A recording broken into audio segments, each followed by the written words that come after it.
Welcome back to everyone. We hope that you did enjoy your break and that you did enjoy the various workshops that you have been attending in the mid-morning session as well as the afternoon.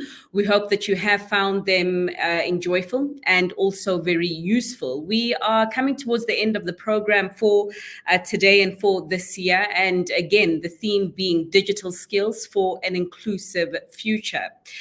And in this closing ceremony, we are going to have a call for action. And I believe that there's no better way or no better people to deliver this call than our youth, right? Who are our future, who are the biggest asset that this world has, and who certainly deserve a right to say and make a contribution as to how the shape of this future economy that we are trying to build should look like. But before we hear from the youth, I would like to invite on the virtual stage to join me Mr. Bernardo Calzadilla Sarmiento, who is UNIDO's Managing Director of the Directorate of Digitalization, Technology and Agri-Business. Good afternoon, Bernardo. It is good to see Good afternoon. you. Very nice to meet you. Yes, sir. As I said, it is a time for the call for action, and we have two statements from young people who have a very important message that they would like to deliver to the international community. Bernardo, I'm going to ask you, along with all the stakeholders on the call, all the attendees today, to listen to what these young people have to say.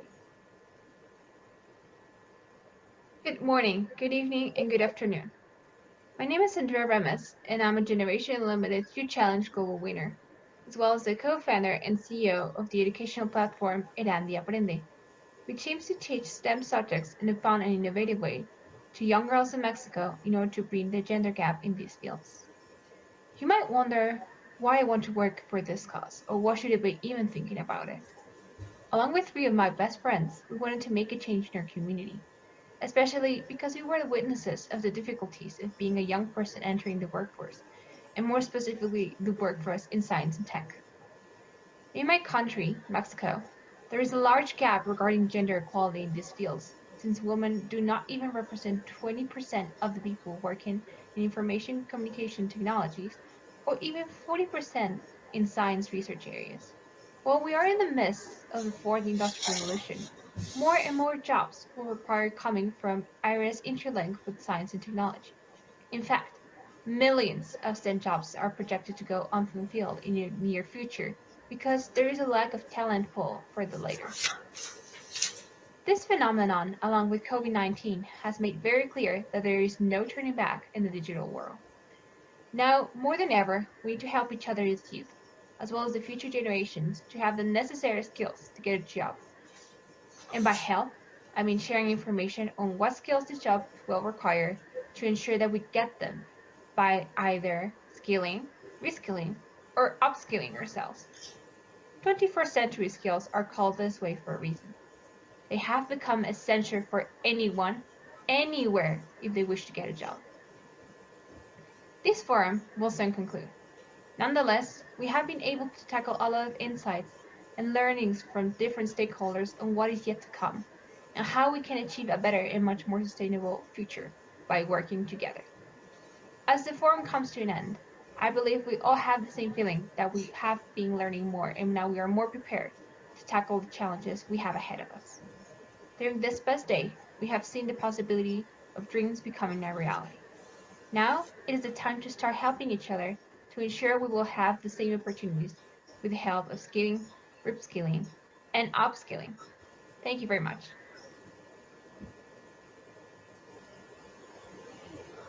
Digital skills are an integral element in today's world.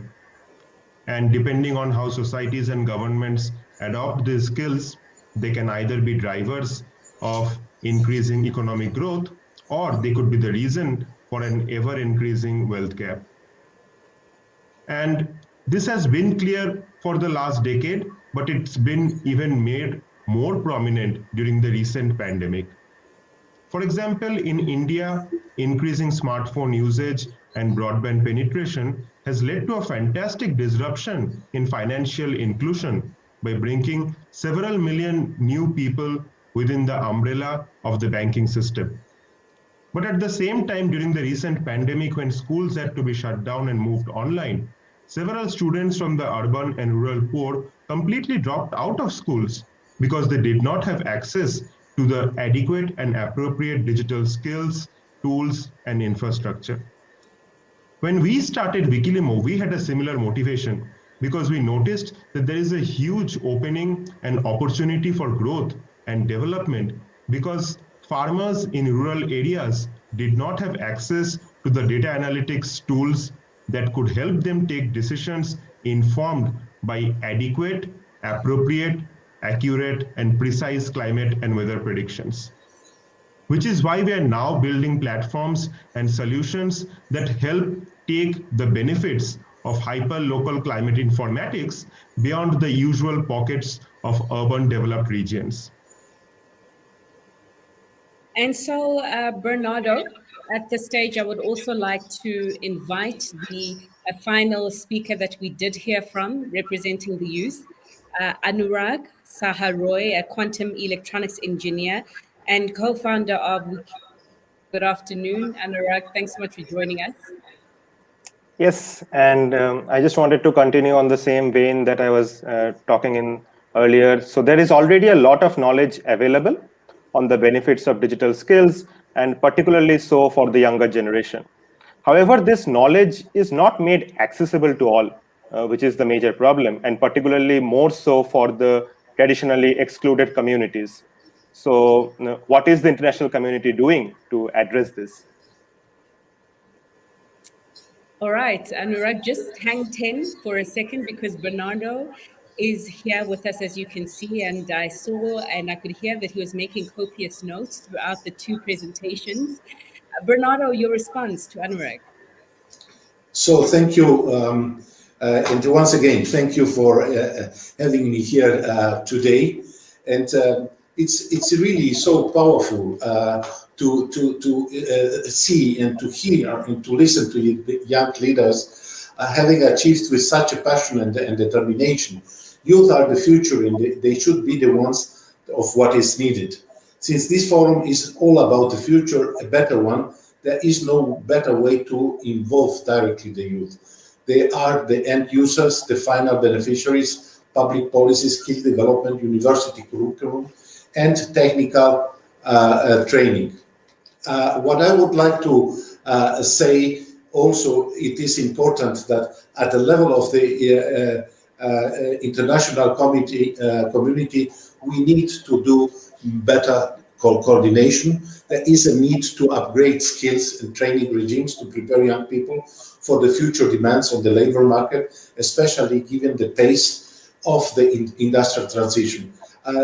The World Economic Forum has estimated 65% of school children today will work in jobs that do not yet exist. So as technology advances, it is unacceptable that women still today face also, and they are being left behind.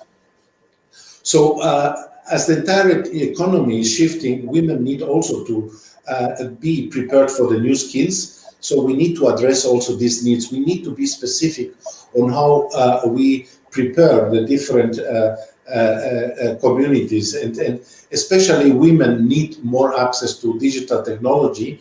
And if we can prepare on STEM workforce, because workforce remains very limited. Just to mention that in sub-Saharan Africa, women are 10% less likely to own a mobile phone and 23% less likely to use mobile internet than men. 7 out of 10 women entrepreneurs in the region are active in the informal sector, which adds another layer of complexity and their participation in digital transformation. So now, more than ever, we need to have the international community, the stakeholders, especially private and public sector, policymakers, young generation, and this is the special and important element. We need to involve the new generation to work together towards this new paradigm of involving all stakeholders for the future of work, and who else can tell us where to go than the youth, and all this in a process that is rapidly evolving. We know we are in the digital age, but even in the digital age, we do not know how fast this will happen. And so maybe I just jump in there just to say to Anurag, I hope that you are satisfied in your response. The solution, I think, is well known. It's just the level of coordination, whether we'll see it happening. And I think that it's encouraging for me to hear that the international community is aware that things have to be done. But I encourage you to continue coming on platforms such as this to put a spotlight on the issue, just to put a little bit more pressure on the powers that be, as it were. But Anurag, I'll let you go for now. Thanks so much for joining us. And Bernardo, just to get further into the session, as we do prepare to close what has been a long but insightful and fruitful day. I mean, if I can just perhaps kick off with some takeaways on my front. I think that what has stood out and continued to stand out for me is that correlation between digital skills and social inclusion, where we have heard today that countries that have got a higher level of equality amongst its citizens are those that actually have a higher level of digital skills amongst these people. I think that also an issue that came out quite strongly was the skills gap. And I think that the skills gap and the mismatch between what the education system was producing and what the private sector was demanding is something that was there even before the pandemic, but it is something that now has gotten a lot wider. But we're not left destitute in the sense that there are these tools now called AI and big data and all forms of Internet of Things that can help us better manage and better prepare, right, for skills that we will need in the future. And I think that is something that I found quite important, as is I suppose the importance of the role of the private sector and business in maybe taking a closer look at what is happening in least developed countries, but also looking at the innovation space, where we are seeing quite a number of young people coming up with solutions, and therefore businesses taking a closer look and perhaps working a lot more closer with these young people who are coming up with solutions. But those are just a few of my takeaways from the session, and I'm sure there's many more. But for you, Bernardo, what has stood out so far?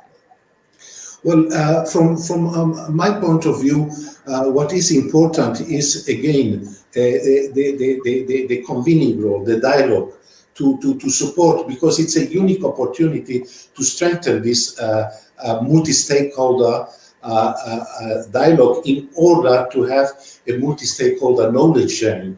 And we need to have it around this digital skills development, which is what we had today, in order to gather this cross-pollination of knowledge necessary to initiate digital policies, cooperation ventures, networks, and ultimately, in the context of UNIDO, to pursue inclusive, sustainable industrial development. UNIDO works very closely to the member states and with the private sector partners to prepare young people for industrial transition, through the development of entrepreneurship, for example, entrepreneurship curricula, upskilling and training, agri-business development, post-conflict recovery, or business management support.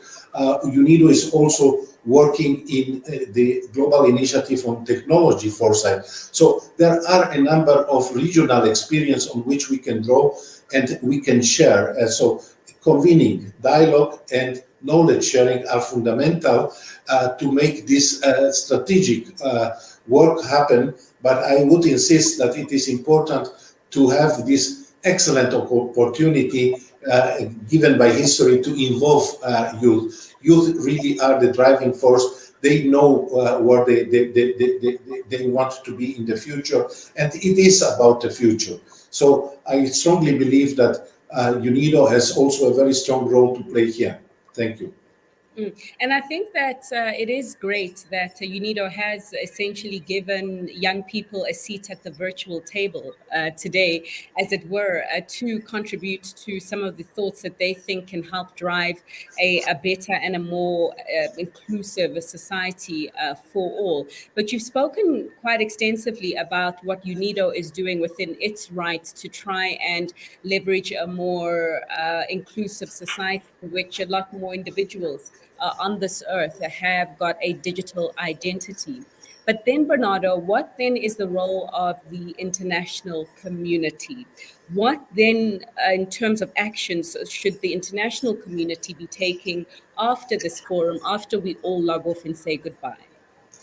Yeah, at the level of the international community, in particular, first of all, is the strong involvement of all stakeholders. Yeah, but certainly, I think that we have to start with policymakers to make the real first step to continue focusing on involving in the decision making young people in order to develop the training and the upskilling that they need. Through foresight, we can do a lot of anticipation of what the skills will be needed in the future. Yeah, because what is important is that we have many emerging occupations through big data, artificial intelligence to meet the demands of the future labor market. And we do not know exactly what are the needs. The needs are uncertain. So we need continue to foresighting in order to be precise, but we cannot do this alone. Yeah, and this is why I again say it is an important role that UNIDO can play with the international community is the consensus building. In order to move forward, it is necessary this strong public-private partnership development at the national, regional, and global levels. Also, we need to work with policymakers and design a demand-oriented digital skills policy, differentiating also by the level of development of the countries, but differentiating also by the different sectors and industrial, even I would say, value chains, because there is a divergent requirement. Even when we work on digitalizing, transforming digitally companies, we see that at each stage of the production, there are different skill sets that are required. So we need to move from this generic call of action to also the specificity. We have said that we cannot insist more. It is very important that we need to develop gender-sensitive approaches, which is part of the specificity, in order to have social inclusion, to have digital inclusion, digital literacy, and also that there are important normative barriers to women access to ICTs, and we need to work on it. So we need to make sure that this is deliberate, and we need to harness the fourth industrial revolution and the related advanced technologies so that we can have this, again, multi-stakeholder approach, this multi-stakeholder partnership to achieve what we would then call a truly inclusive, socially inclusive future that will also be the basis and the foundation for equal opportunities, access to resources for all, and sustainability. And I think that, I mean, we can collaborate. That level of collaboration globally can exist. We did see it at the onset of the pandemic, right? When the virus came, and we just saw this global effort to try and contain it. And we saw global manufacturing companies all trying to, put their hands or hold hands together to try and find a common cure. So we can work together, but the problem does also come when we start to internalize and focus first on helping ourselves as nations, right? Which is exactly what we saw with the case of the vaccines, whereby now hoarding came, and it was essentially an every man for himself kind of thing, which defeated the entire purpose. At the end of the day, unless we're all okay, we're not okay. And at the end of the day, unless we're all digitally enabled, we won't be digitally enabled as a society. So I suppose for me, the collaboration can happen. We've shown that we can do it. I think now a key takeaway from me, from the global community, would be to say, can we show that we can stay the course, as it were. But talking about the global community, Bernardo, I understand that the latest G20 meeting in Trieste, Italy, I believe it is. I'd love to see and visit that part of the world. But I understand that a meeting took place sometime in August or so, and there was a couple of declarations that the ministers in the digital cluster took. Just tell us about the main ones. Yes, thank you, Fifi. First of all, to continue on the line of thought that you were on cooperation and collaboration, and this is very important to see that we need to keep the spirit to produce the vaccines, and in such a short period it was necessary to have a tremendous effort of collaboration, and we need to keep this momentum and the spirit to spread the vaccine so that everybody gets a vaccination. We are listening also in the UN General Assembly at present how many countries are opening very much in relation to the climate agenda, that we need to be together, we need to collaborate.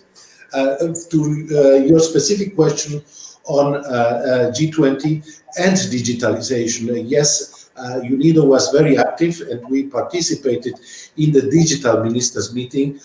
This was an opportunity for us to be invited by the Italian government, who was chairing the G20, in order for us to contribute on our experience within digitalization and 4IR issues globally. Within the G20 forum in 2021, UNIDO also contributed to what was the Digital Economy Task Force, which is now being converted into a digital economy working group, and skills were at the core of it. But UNIDO contributed also to Youth 20, Think 20 engagement in other groups, and we have been recognized and acknowledged as an important knowledge partner. As a trusted knowledge partner, UNIDO can support and will continue supporting the G20. The next chairmanship, the presidency, is with Indonesia on regional multi-stakeholder forums. One of them is the LKDF on key issues such as ecosystem, policy strategy, Industry 4.0. And back to Indonesia, there will be also a regional conference on 4.0, and we will also continue discussing the importance of skills. So in Trieste, and this is important because it's defining the way forward, the declaration acknowledged that there is a need to increase the efforts in developing especially a human-centered approach to the digital economy, and we need to look also the implications and work truly on reducing the digital divide. We need also to address the needs and the perspectives of what we call traditionally the vulnerable groups, and this is reflected in the declaration. And we need to really commit to bridge the connectivity gaps. It's not the role of UNIDO to work on infrastructure, and a lot goes through infrastructure, but today we're talking about skills, it's about infrastructure, it is about standards, it's about governance, it is about having the innovation systems in place in order to promote really a social inclusive work. So I would think that UNIDO is very well positioned to contribute through the G20, through the UN, or through our own activities to help the countries and their communities to be prepared to this digital future with the opportunities and challenge that it brings about in order to construct a sustainable future. And I recently had a discussion with the Deputy Minister for Education here in South Africa, and she introduced quite an interesting element when it does come to marginalized groups, Bernardo.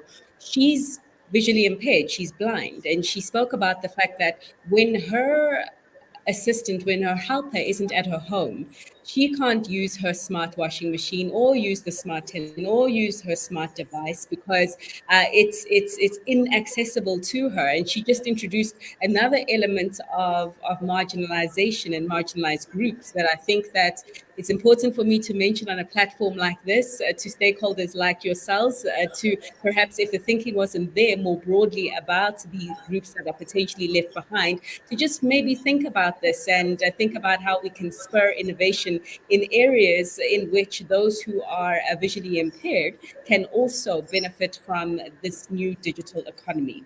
But in brief, Bernardo, we can't talk about digitization and the wonderful opportunities that it brings without also touching on the wonderful, or perhaps not so wonderful, but the criminal activities that it also introduces to the system by way of cyber crime and also by way of exposing consumers.